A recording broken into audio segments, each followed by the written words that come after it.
बिल्कुल दोनों चीज़ें हैं इसमें। एक तो आपको रोज़ अखबार के माध्यम से सभी को ये इन्फॉर्मेशन मिल रही होगी कि कोविड के केस बढ़ रहे हैं। एनसीआर रीजन में दिन प्रतिदिन केस बढ़ने की वजह से हमारे को यहाँ पर डिस्ट्रिक्ट हेडक्वार्टर से और ऊपर पंचकुला से भी इंस्ट्रक्शन ये आई थी कि आपने अपनी सैम्पलिंग बढ़ानी है।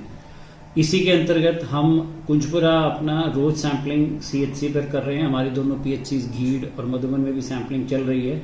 हम लगभग रोज यहाँ पे 80 से 100 सैंपल रोज सैम्पलिंग कर रहे हैं। कल हमारे पास एक केस पॉजिटिव भी आया है।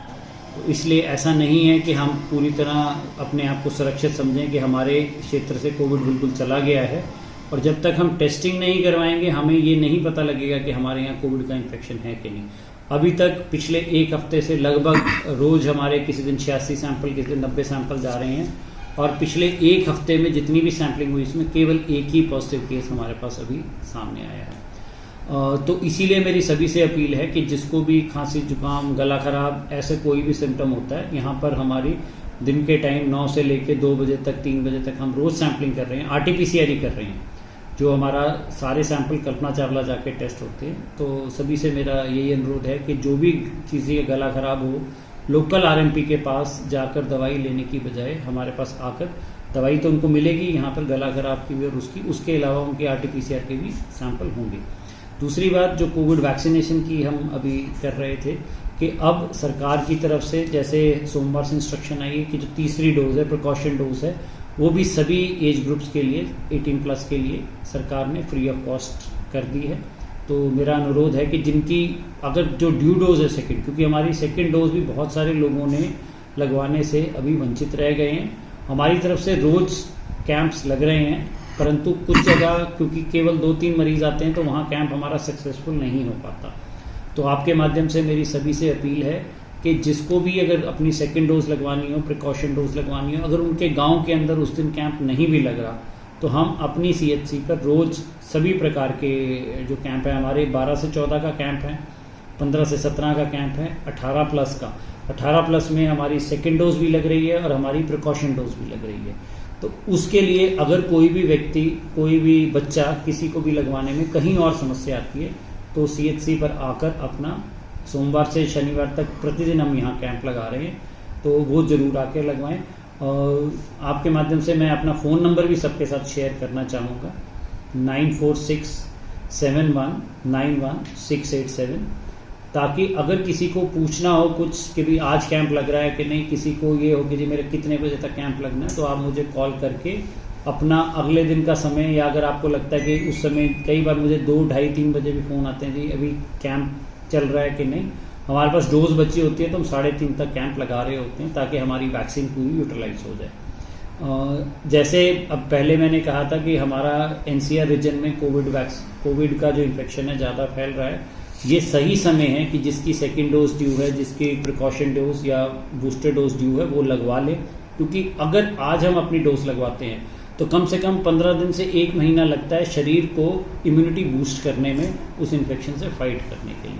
तो हमें जो लग रहा है कि अगर आज एनसीआर में मई के पहले हफ्ते में इन्फेक्शन रेट बढ़ रहा है, तो हो सकता है कि तीसरे हफ्ते तक इन्फेक्शन जो है बढ़ते बढ़ते हमारे जिले में भी आ जाए। इसी लहर के आने की पूरी संभावना है। केसेस प्रतिदिन अलग अलग जगह पर बढ़ रही है।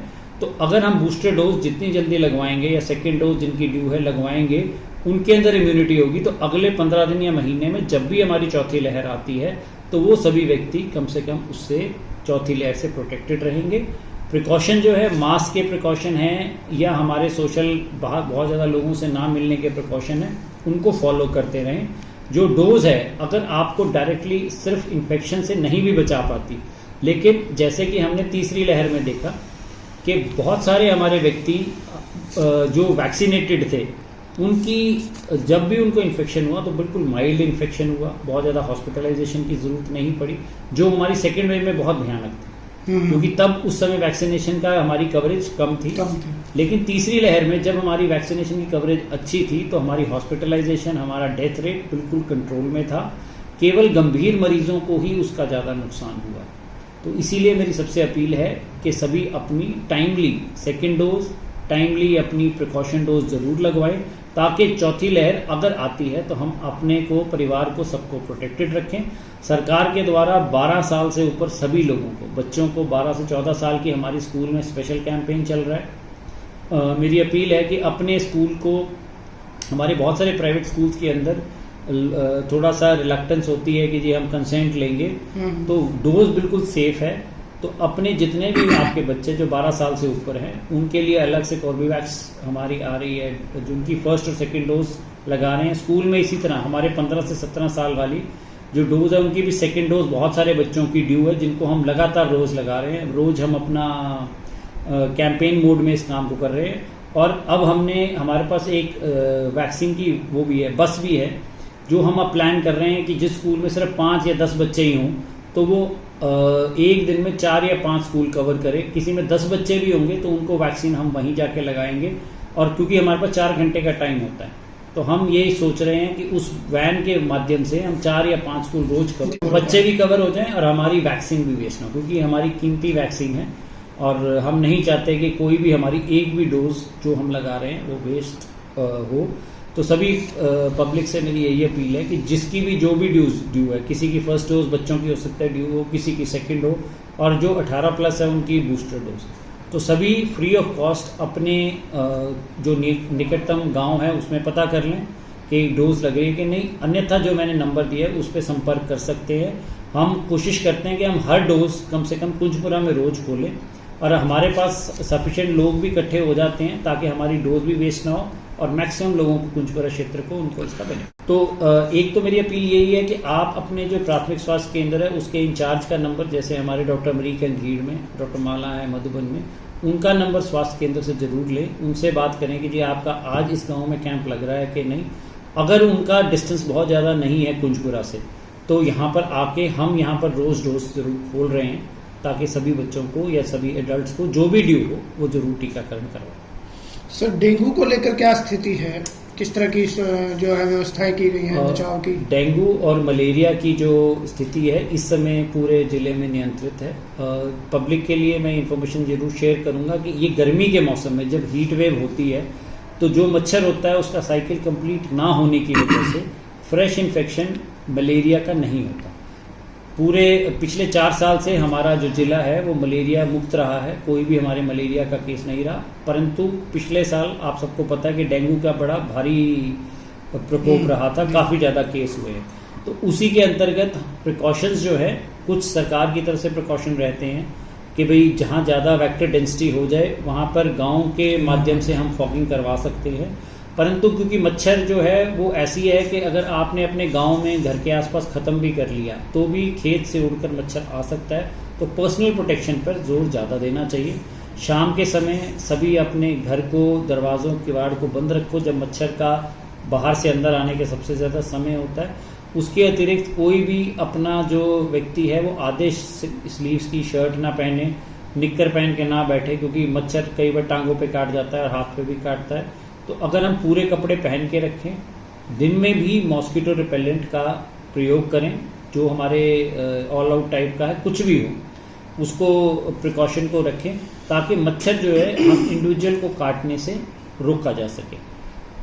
मच्छर को कम करने के लिए हमारे पास जो भी दवाई है उसमें हम नालियों के अंदर टेमीफॉस भी डाल रहे हैं। डेल्टामिथ्रिन का स्प्रे के लिए बीडीपीओस को पिछले हफ्ते ही डीसी साहब ने स्पेशल इंस्ट्रक्शन दिए, एसडीएम्स को भी इंस्ट्रक्शन दी है कि जिस गांव में वेक्टर डेंसिटी ज़्यादा लग रही है उस गांव के अंदर आप अगर ज़रूरत है तो फॉगिंग भी अवश्य करवाओ। तो वो गांव में बीडीपीओ के माध्यम से फॉगिंग हो जाएगी। जो स्वास्थ्य विभाग है वो उनको फॉगिंग की दवाई भी प्रोवाइड कर रहा है। और उसके अलावा जो काला तेल है, कुछ जहाँ पर आपके पास टेमीफॉस अवेलेबिलिटी कम है, काला तेल डाल के भी ऐसे गंदे पैचेस पे जहाँ मच्छर पनपते हैं उनके ऊपर भी काला तेल डाल के उनके लार्वा को मारा जा सकता है और वेक्टर डेंसिटी, मच्छर की डेंसिटी को कम किया जा सकता है। तो ये प्रिकॉशन सब जरूर लें। जी सर, बात की जाए जहाँ कुंजपुरा में ये हॉस्पिटल अपना बना हुआ है, कुंजपुरा में हम हैं, यहाँ पर कुंजपुरा क्षेत्र की बात की जाए तो यहाँ पर मक्खियों का आतंक बहुत ज़्यादा है। और आसपास पोल्ट्री फार्म्स हैं जो सरकार के जो नियम कायदे हैं, दवाइयों का इस्तेमाल है वो नहीं करते, और मक्खियों का आतंक ज़्यादा है, मक्खियों से ही भी बीमारियां फैलती हैं, उसको लेकर क्या स्वास्थ्य विभाग सतर्क है क्या? बिल्कुल, हम इससे भी सतर्क हैं। डायरेक्टली हम पोल्ट्री विभाग को कंट्रोल नहीं कर सकते, क्योंकि शायद ये उनके जो पशुपालन या उनके विभाग के अंदर कंट्रोल है। तो हम उनको अपनी तरफ से चिट्ठी लिख देते हैं कि भाई आप इन पोल्ट्री फार्म्स को विजिट करें, और जो रिक्वायर्ड गवर्नमेंट के नॉर्म्स हैं अगर वो फॉलो नहीं कर रहे तो इनकी चलानिंग करनी है, या जो भी दवाई का स्प्रे करना है वो पशु पालन वाला विभाग जो है वो उसको करे। इसके लिए हम सतर्क हैं। बाकी अल्टीमेटली यही बात है कि मक्खी मच्छर को रोकने के लिए जो प्रिवेंशन है वो सब हमने खुद ही करनी है। ऑब्वियसली जहाँ भी पोल्ट्री एरिया ज़्यादा है, वो करनाल में जिस क्षेत्र में ज़्यादा है वहाँ मक्खियों का हमेशा ज़्यादा समस्या रहती है, और मक्खियों से बहुत सारी हमारी फूड बॉर्न बीमारियाँ फैलती है, इसमें कोई शक जी। नंबर एक बार दोबारा शेयर करेंगे सर अपना? नंबर मेरा जो 9467191687। आप स्वास्थ्य से संबंधित कोई भी जानकारी अगर लेना चाहें तो आप मुझे कॉल कर सकते हैं। स्पेशली मैं दोबारा अपील करूंगा कि जिनकी भी फर्स्ट डोज ड्यू है बच्चों की, सेकेंड डोज ड्यू है 15 से 17 साल वालों की, और एडल्ट्स की जिनकी सेकेंड डोज है या प्रिकॉशन डोज है, हमारे पास वैक्सीन सफिशिएंट मात्रा में है। तो ज़्यादा से ज़्यादा लोग आकर इसको अभी अपना टीकाकरण करवाएं, क्योंकि अगर कोविड की चौथी लहर हमारे क्षेत्र में आती है तो आज लगाया हुआ टीका अगले 1 महीने में उनको उनकी जान बचाने में बहुत काम। जी सर, एक सवाल रह गया कि लोग विदेश जा रहे हैं, अधिकतर बच्चे भी गए हैं और बच्चों के माता पिता भी जाते हैं, तो वैक्सीन को लेकर क्या स्थिति है? क्या उन देशों में मान्य है आपके यहाँ जो वैक्सीन है? हमारी जो भी वैक्सीन है, लोगों के मन में शक था कि कोवैक्सीन एक्सेप्टेड नहीं है। ऐसा कुछ नहीं है। हर देश के अंदर कोवैक्सीन कोविशील्ड दोनों एक्सेप्टेड है। आपके पास सर्टिफिकेट पूरा प्रॉपर टीकाकरण का होना चाहिए कि आपको फर्स्ट डोज भी लग गई है, सेकेंड डोज भी लग गई है, और अब आप बूस्टर डोज भी लगवा के जाएं, क्योंकि कुछ हर देश का अलग नियम है, हर एयरलाइन का अलग नियम है। तो मेरी तरफ से यही अपील है कि आप अपनी तीनों डोज लगवा के जाएं, ताकि आपको विदेश यात्रा करने में, कहीं बाहर यात्रा करने में कोई समस्या ना आए। इंश्योर करें कि आपके मोबाइल के अंदर आपका आरोग्य सेतु डाउनलोडेड हो और उसमें आपका जेन्युइन जो सर्टिफिकेट है वो डिस्प्ले हो, क्योंकि आप कहीं भी ट्रैवल करोगे तो वो आरोग्य सेतु के माध्यम से ही आपका सर्टिफिकेट चेक करेंगे। अगर आप हार्ड कॉपी भी लेके जाओगे तो उसके अंदर वो स्कैन करके देखेंगे कि ये आपका सर्टिफिकेट जो है सही है, जेन्युइन है, और आपका टीकाकरण सही है कि नहीं। जी, शुभ नाम सर? डॉक्टर संदीप अब्रॉल, मैं वरिष्ठ चिकित्सा अधिकारी कुंजपुरा।